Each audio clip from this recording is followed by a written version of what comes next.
Okay. Very Apple-minded leader. Hi, Michele. How are you today? I'm fine. Less tired than yesterday, but That's great. So what did you do? Again, work, right? yeah.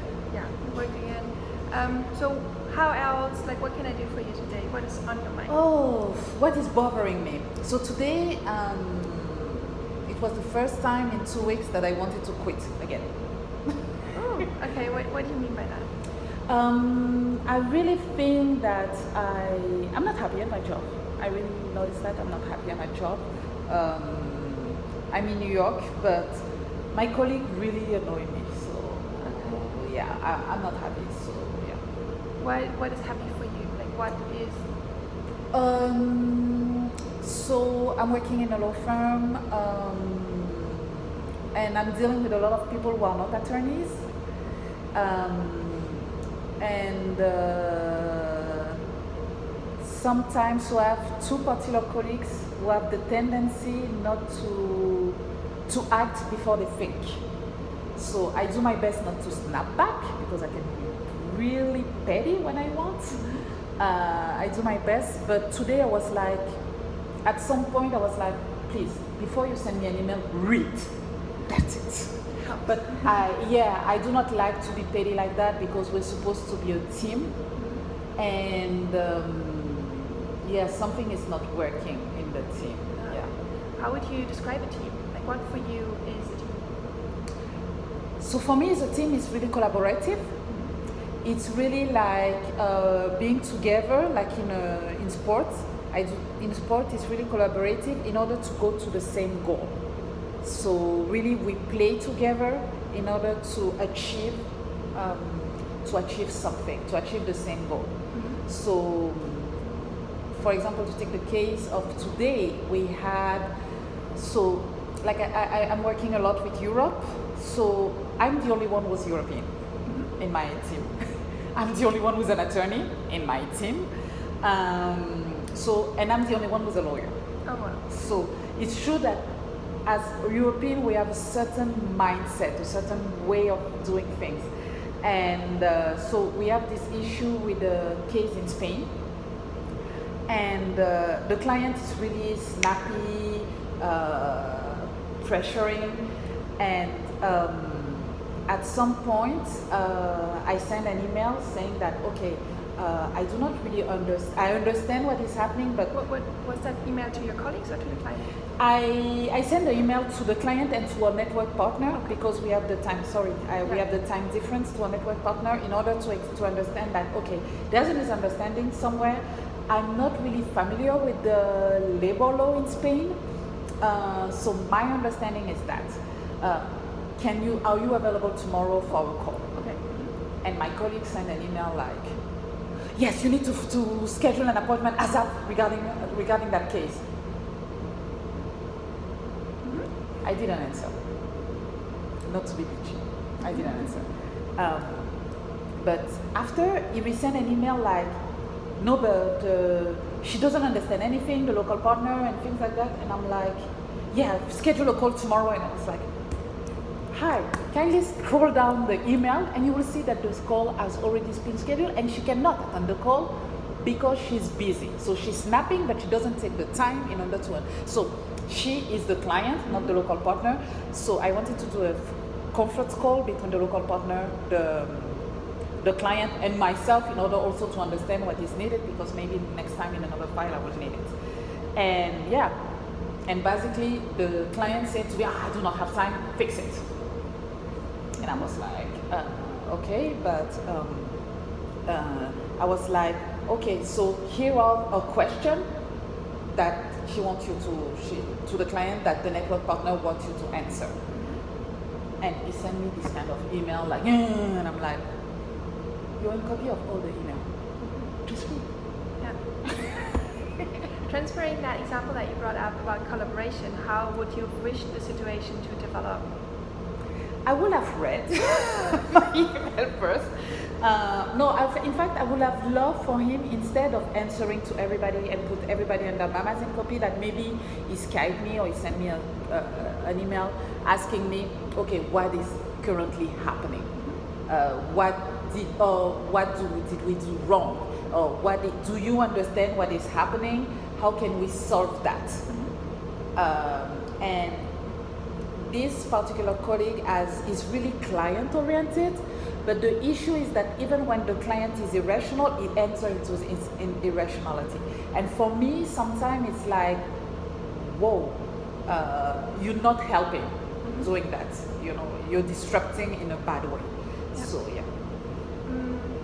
Maybe what came to my mind is that, like, how is the current team that you're working in? What are the informal rules of that current team?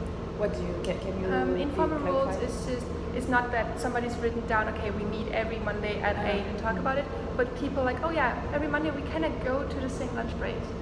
That's kind of informal rules. There's no real informal rule. It's really kind of complicated, especially since now that I'm not in the office. It's not in the office either. So basically, it's I'm in New York, he's in Boston. Oh, okay. And we have two clients, the client and the local partner are in Spain, and we have the headquarters was in San Francisco. So you have also to deal with all those time difference, but it's more like, okay, how can we focus, what is the problem? I can understand that you do not read, you do not want to read, but before asking me to do something, yeah, just, okay. Would you assess that writing emails is the best communication form for you? No, I think, bless you, I think that in that case, it should have either a phone call or for both of us to see, okay, what is happening, how can we assess the case in order not to stress us our local partner, because we have to have relationship, and not to make our client be angry at ourselves, because at some point she sent an email being like, I didn't pay you for that. And I was like, she didn't send it to me, but she sent it to the other person, Michele did. And the issue is that at some point, I didn't, because I was already annoyed. But I was like, I know that I sent everything. When I know that I didn't do a mistake, I do not even take it personally. She can say anything, I'm like, I know I did it, so I'm not going to. But yeah, it was more regarding the team, the fact that we have this kind of, it's competition at the end. Okay. And that's not how I envision a team. And I think that, it should have been seen to me like, okay, how do we handle that? And not put everybody under Mama's and copy and being like, do that, without reading. And it's not the first time, because 1 month ago, a client sent me an email being like, where are we in that case? And he sent an email to one of the partner. And I had already solutioned everything like 1 day before. And the partner sent him an angry email like, Michele already solutioned that, why are you wasting my time? And it's ridiculous for him, and it makes the team look bad. Me, I do not care. Like I said, when I know that I did my job, that's not an issue. But from a team perspective, I think that it's annoying. And I do not like to be part of that. Yeah. Would you describe yourself as a team player? And I'm a team player. What does a team player mean to you? Like, what are the being a good team player for me is really like not being selfish, thinking about the biggest picture and not just my own agenda and that thing. Is really benefiting from each strength and weakness in order to do a good assemble, and to do something like when you're cooking or something like that, it's in order to make something good. And it's not like being client oriented, but yeah, it's really to go together toward the same goal, benefiting from strengths and weaknesses. Can I ask you to put together, like, going the way together, as you just described, a team player, and put that in relation with you saying, hey, if I know I did my part, I'm good to go. Like, because you did, like, I'm good to go. How does that fit together? Not answering, because I could have answered being said, I did my part. But the fact that if I answer the client, it would throw him under the bus. What was that? Throw him under the bus. So for me, silence was from him, not for the team to look bad. So in that situation, like I said, I have, but providing that it was in copy of all the email, I do not really know how. Sometimes I send him an email being like, hi, please know that I will do that. But when you have email like the situation of this morning where the email was literally like every 3 minutes, and sometimes I have other client on the phone, so I do not have time to, so it's really like maybe being like, for me it was not throwing him under the bus, and it's true that I cannot be like providing that you're a copy of an email, and we have a lot of email, it cannot be, I even if I do not read all the email, I read at least the title, so just for people to know what's happening. What would you think could have been another way how you reacted to the whole thing? Like, now you didn't react at all to it. What could another way be?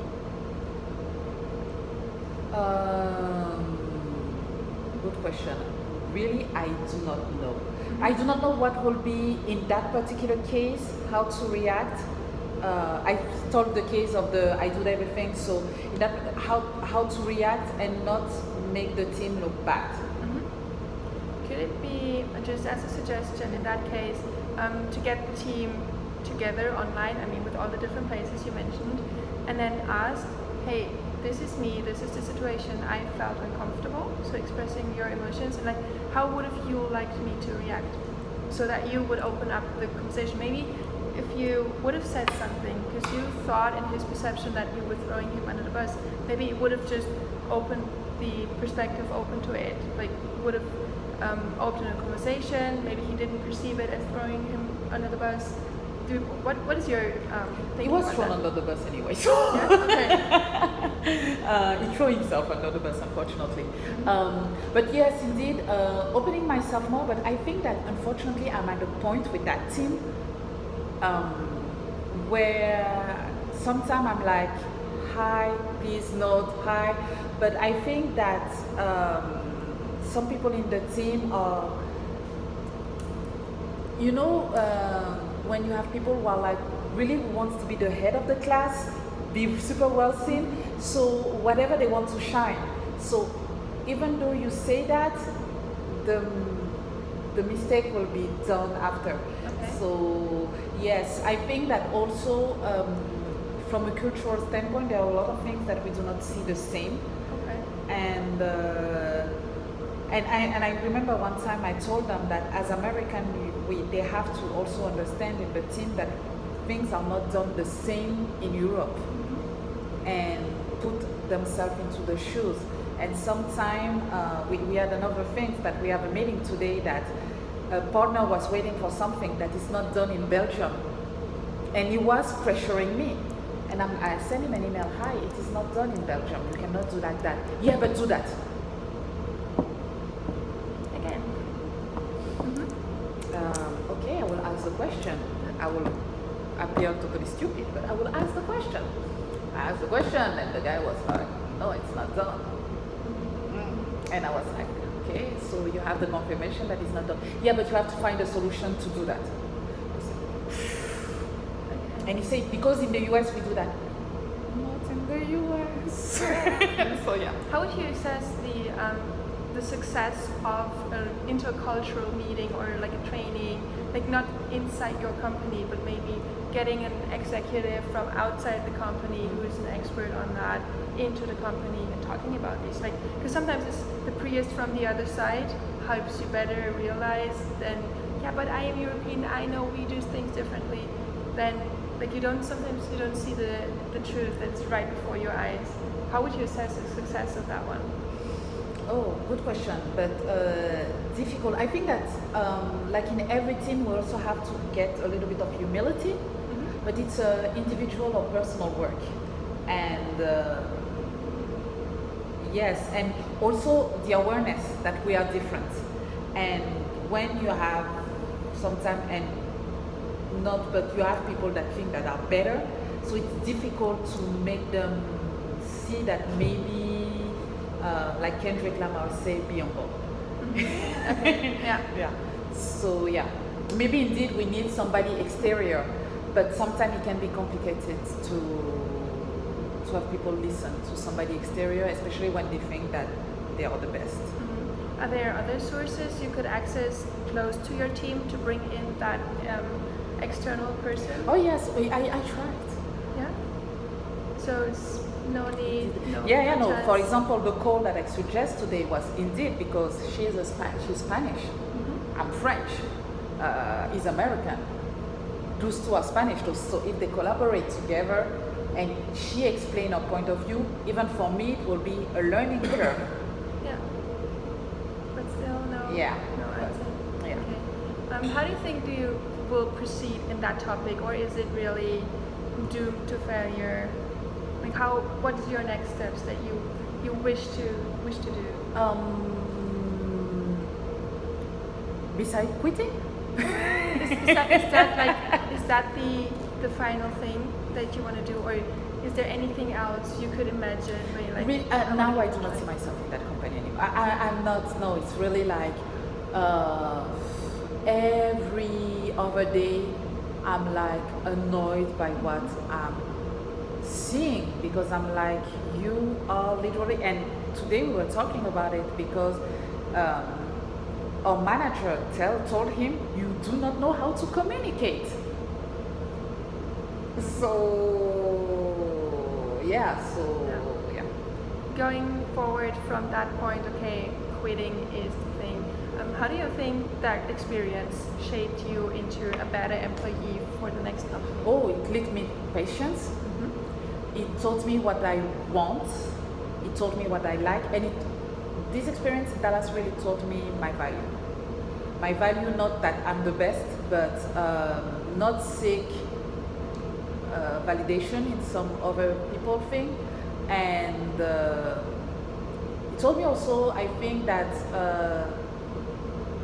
to be humble in the sense that I'm learning, because there are things that are done in my law firm that I will not do. But because I'm in a law firm, and to come back to your question regarding team player, I'm not doing what I want or what I know, I'm doing also according to the law firm. So yes, it taught me a lot about also being more client forward, because in Europe we are not that much. And yes. So going forward for the next, because after quitting a job, application started, that's kind of the cycle, right? Or what is your next step going forward? So what I wanted to go to is like, is that an idea to write down what it taught you, to first of all reflect on your experience, and then moving forward, this is what I definitely don't want to have again. I started that this afternoon, Oh, yeah. I was like, this is not... Yeah, and I put a post-it on my desk. But that really helps, also envisioning your future workplace, and then when really conversation starts, you have more, like I would say more, like that's maybe a German saying, literally very badly translated to English, but you have more meat on, you're more substance on it. We have the same expression in French. Yeah. So it's like the interviewer will see, hey, I'm dealing now with a person who has experience and who she knows what she wants. So and indeed what was also interesting, especially coming out from Hult, it was because we spent 1 year in that kind of cocoon, was also to be faced to corporate America, and how I was telling a friend that some of the cases that we read, I was living them. And it's kind of interesting because now it's not like, oh, if I was this man on that case, I would do that. No, you have to be like, okay, now you're really in that shoes. So thank you, because I stopped nodding, but I'm going to continue taking notes about what I want. Yeah, that could be a cool thing and then I'm happy to hear about next time. No problem. About your reflection, and then going from that one further. Thank you Sounds very much. Nice. Wait, we have to be both in the frame, right? Oh yeah.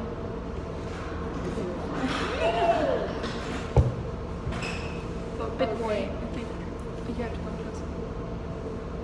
There. Okay, so I think it started off great with a very open question, like what can I do for you today? What's in your mind? And she had a lot to say. So she kind of dropped a bomb, I want to quit. And I was like, wow, okay, that's big. she mentioned that she wasn't happy at her job, but that her colleagues annoyed her, so she was saying many things. So I think it was good because the first thing you did was ask for more details to kind of sort of understand more what is it that it's actually bothering her. And then she mentioned about teams.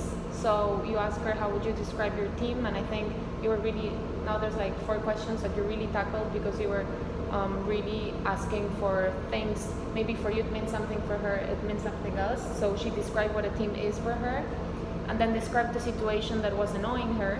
And then you, instead of asking why does this annoy you, you were like, okay, so instead of this, what would have been the ideal scenario? So then she said that, and then I really liked when you asked for the informal rules, because that's something that is not really on paper, but it's something that it happens that we all deal with in teams.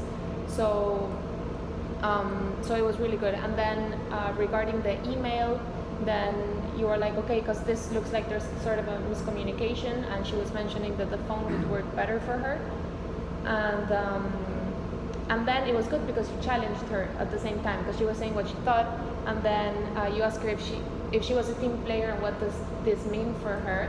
And then at the same time, since she was so annoyed, she was like, well, you know what, I'm done, like, I don't care anymore, this is what I did. And you're like, okay, but you're a team player, so how does this match being a team player?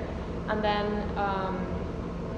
then you also ask her what would another possible reaction be. So you were really making her think about what she was feeling and what was going on and why is her team bothering her so much. And then you asked the question that I was sort of waiting for you to ask for a while, that you asked her how, if she could get her team together and express what happened to see what the team thinks. And when she was saying everything that was going on, I was like, but does the team know how she feels? I was thinking, like, have you talked to them? So I think this was a good question. Maybe if you would have asked it before, you could get more information also to keep on asking. And so yeah, generally, then you said, what are your next steps? So it kind of seemed that it was kind of a problem that would go round and round, so there's no real solution right now.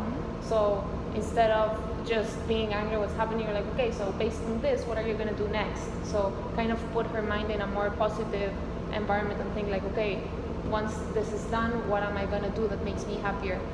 And then you also brought something very good that was like, okay, this might not be positive for you right now, but this definitely helped, like, shaped you as an employee, and all of this that is like annoying right now will help you be better later on. And yeah, I really like that part. I think that was really good. So yeah, that's pretty much my comments. I think you really did very good questions. Thank you. I have small things to add to that.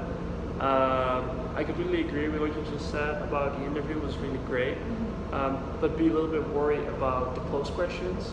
Here and there they popped up that might give Michele some limitations to answering. Also because I know Michele was talking a lot, and that's like really great, but also be careful to not interrupt in the middle of a conversation, because like a handful of times something like that happened, and that might be interpreted in a wrong way. But I like that you gave her so much space to talk about everything, and that you were really good, because it was not really a solution kind of session, but more clarification kind of session, I had the feeling, because there was no clear solution at the end of the talk, but it was just the whole picture was clearer. That's what I really like. And the first thing I wrote down was I thought the icebreaker in the beginning was relatively short, about how was your day or what did you do, like this is a bit like one sentence answer, okay, well, how can I help you? Maybe to make it a bit more personal, extend it a little bit. Okay. Good. Got it.